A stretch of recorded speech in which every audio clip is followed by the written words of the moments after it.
Apakah benar di Keraton Mataram Islam itu menggunakan istilah mufti? Gelar mufti sendiri tidak dikenal sebagai gelar ahli agama menurut peranatan Mataram Islam. Peristiwa pembagian Mataram Islam dengan cara membuat sungai oleh Habib Abu Bakar bin Yahya telah mengacaukan sejarah perjanjian Giyanti. Assalamualaikum warahmatullahi wabarakatuh. Salam jumpa, salam sejahtera untuk Anda semua. Salam persaudaraan dari kami Arah 9 Channel. Terima kasih yang tidak terhingga atas respon positif Anda terhadap konten-konten kami. Dan mohon maaf jika ada kekeliruan, selipit-selipit lidah. Dan mohon maaf juga kalau tidak semua komentar sempat kami berikan balasan. Sahabat-sahabatku sekalian, ini adalah lanjutan dari bahasan kami terkait dengan seorang Habib yang dikatakan sebagai mufti Keraton Mataram Islam, yang mana ia yang memberikan isyarah sebagaimana yang kami ungkap edisi yang lalu, yakni seorang mufti menurut informasi yang disampaikan oleh Habib Lutfi bin Yahya yang kemudian ditulis oleh Gus Zainul Milal Bisawi dalam bukunya, seperti tampak dalam gambar, bahwa dalam salah satu halamannya dikatakan tokoh yang memberikan isyarah dan dikatakan berjasa untuk meredakan konflik di Keraton Mataram Islam pada saat itu adalah seorang Habib bernama Abdurrahman Al-Idrus, yang mana ia dikatakan sebagai mufti. Dan informasi atau isyarah yang disampaikan oleh sang Habib ini adalah akan kedatangan seorang Habib dari klan bin Yahya, yakni Habib Abu Bakar bin Toha bin Yahya, yang mana tokoh inilah nanti yang bisa meredakan konflik, kemudian membelahlah dalam tanda petik atau membagi Mataram pada saat itu menjadi Kartasura atau Surakarta dengan Yogyakarta. Bagi yang belum menyaksikan, silahkan menyaksikan agar lebih runtun ulasannya. Nah, pertanyaannya, apakah benar di Keraton Mataram Islam itu menggunakan istilah mufti untuk ahli-ahli agamanya atau pemangku-pemangku keagamaan Islam pada saat itu? Seperti yang saya katakan edisi yang lalu, dari hasil telaah serta pertanyaan saya atau konfirmasi saya terhadap salah satu keluarga dari Keraton Ngayogyakarta Hadiningrat, ternyata tidak.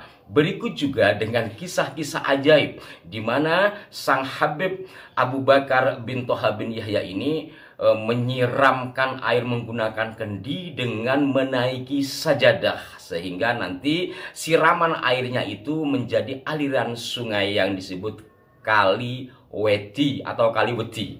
Nah, alhamdulillah saudara-saudaraku, salah satu dari keluarga besar Keraton Ngayogyakarta Hadiningrat, beliau adalah Raden Rashid. Mungkin bagi Anda yang biasa menyaksikan kanal Arah 9 tidak asing siapa beliau. Melalui salah satu rilisnya yang dikirim ke saya, ke Arah 9, beliau kemudian memberikan beberapa penjelasan terkait dengan berbagai hal yang kami sampaikan itu. Saya akan bacakan poin-poinnya saja. Yang pertama, terkait dengan mufti. Tidak ada mufti kerajaan Mataram Islam yang bermarga Al-Idrus dalam tanda petik, seperti yang ditulis dalam buku tersebut. Gelar mufti sendiri tidak dikenal sebagai gelar ahli agama menurut peranatan Mataram Islam. Saya ulangi biar lebih tegas. Tidak ada mufti kerajaan Mataram Islam yang bermarga Al-Idrus seperti yang tertulis dalam buku tersebut. Gelar mufti sendiri tidak dikenal sebagai gelar ahli agama menurut peranatan atau istilah ketatanegaraan kurang lebih seperti itu ya dalam Mataram Islam.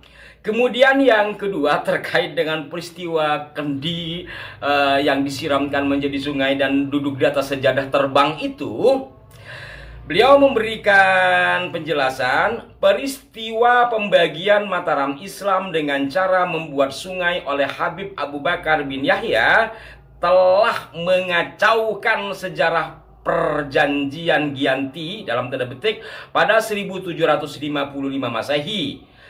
terindikasi menduplikasi kisah legenda Empu Baradah ketika membagi kerajaan warisan Airlangga serta tidak jelas sungai mana yang dimaksud sekarang. Jelas ya?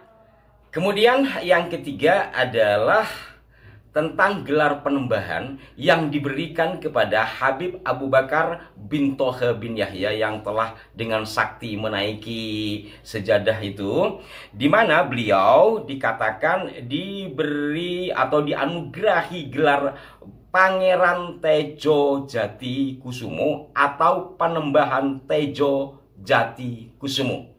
Dalam hal ini siapa dan bagaimana terkait dengan panembahan ini yang disoroti oleh Raden Rashid, ya, saya akan bacakan. Ada orang bergelar panembahan di lingkup pemerintahan Mataram pada masa itu, maka sepak terjangnya juga pasti akan tercatat dari perspektif catatan-catatan keraton. Sebab panembahan dalam tanda petik adalah gelar yang sangat tinggi, tapi nyatanya tidak pernah tercatat. Nah, ini saya teringat kepada peristilahan Soroh Wastifato Fikul di zaman mestinya ya. Kalau memang benar, gampangannya logikanya kan begini yang dimaksud oleh Den Rashid ini. Jadi kalau memang benar ada penembahan Tejo Kusumo yang bernama asli Habib Abu Bakar bin Toha bin Yahya itu sudah pasti dicatat. Nyatanya tidak ada catatannya. Demikian disampaikan oleh Raden Rashid, karena gelar penembahan itu adalah gelar yang sangat terhormat lah. Baik, saya lanjutkan. Hanya ada beberapa orang yang memiliki gelar panembahan yang bukan raja. Nah, kalau panembahan Senopati kan raja. Jadi panembahan yang bukan raja, beliau menginformasikan hanya ada beberapa orang yang memiliki gelar panembahan yang bukan raja yang tercatat dalam data-data dalem, dan itu pun mereka hidup pada era Mataram awal dan pertengahan.